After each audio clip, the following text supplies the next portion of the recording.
What's up, guys? It's Lord Both here with another video, and the corporate legacy media took a blow today with the sale of Polygon. This comes to us from Insider Gaming, entitled "Polygon has been sold with mass layoffs hitting the outlet." Polygon, an outlet that has been around since 2012, has been purchased and many of its staff have been let go in a wave of layoffs. First reported by Kotaku, Polygon has been sold by Vox Media to Valnet, which, by the way, in their own article, Kotaku calls Valnet, the new owners of Polygon, a click farm powerhouse, which is a wild statement coming from Kotaku of all places. Valnet is the same parent company of other outlets such as The Gamer and Game Rant. Yeah, if you don't know, a handful of companies own pretty much all legacy gaming media journalism. In fact, you could say that about pretty much all legacy corporate media. But yeah, I mean, IGN and Eurogamer,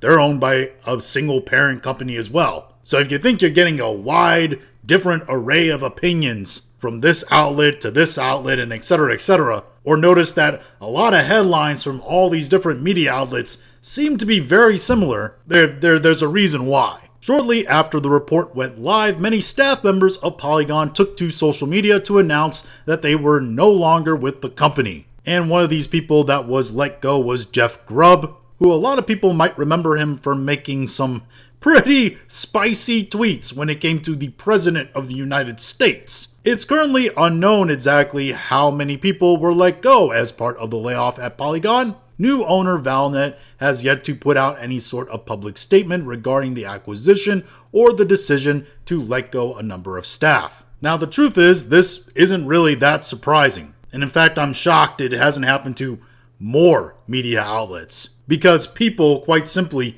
don't care what these legacy media outlets have to say, whether that's in gaming or really any other space. Particularly in gaming, though, because a lot of these gaming outlets, well, they don't put out that many video game articles anymore. Every time I look at IGN, they're doing movie ratings and talking about pop culture or streamers and etc., which, is fine. I do all of that. But I've always been upfront about doing all of that. They specifically are supposed to be into the gaming. That's their thing. So why are they putting out articles about movie reviews? It's almost like they need a wider range of things to try to get people to click on their articles, because people don't care about clicking on their articles when it comes to video games because they already know what opinion they're gonna get. I mean, these are the same people that gave games like AI Limit a 5 out of 10 and gave things like Concord a 7 out of 10. Don't expect to get nuanced opinions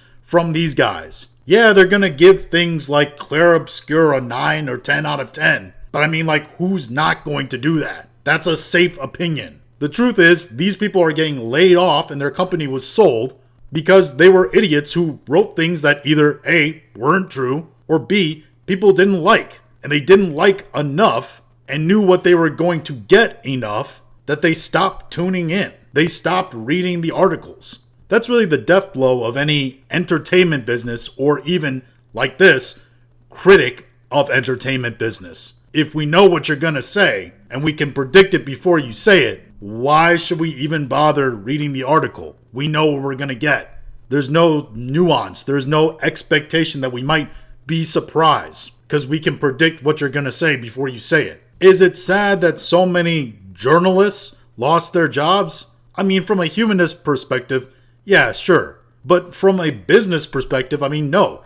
You put out a terrible product. You knew what you were doing the whole time. A lot of times, the product you were putting out was incredibly biased, and you knew that as well, based upon your social and political views. And this is what you get. You play stupid games, you win stupid prizes. It will be interesting to see what kind of switch up they make with the new owners. My guess, though, is don't expect sweeping changes. There might be a little bit of a shift, but I wouldn't expect gigantic nuanced opinions now just because they have new ownership. It's like Game Informer, right? They got purchased by a new company, and after being dead for a little while, now they're back. And that new owner basically said, hey, we want you to be independent, write what you want to write. The problem is, what they want to write is stuff that people don't want to read. So yeah, it's cool that they have more freedom to do what they want. But what they want is not what people want or even care about. And even if Polygon has the same kind of freedom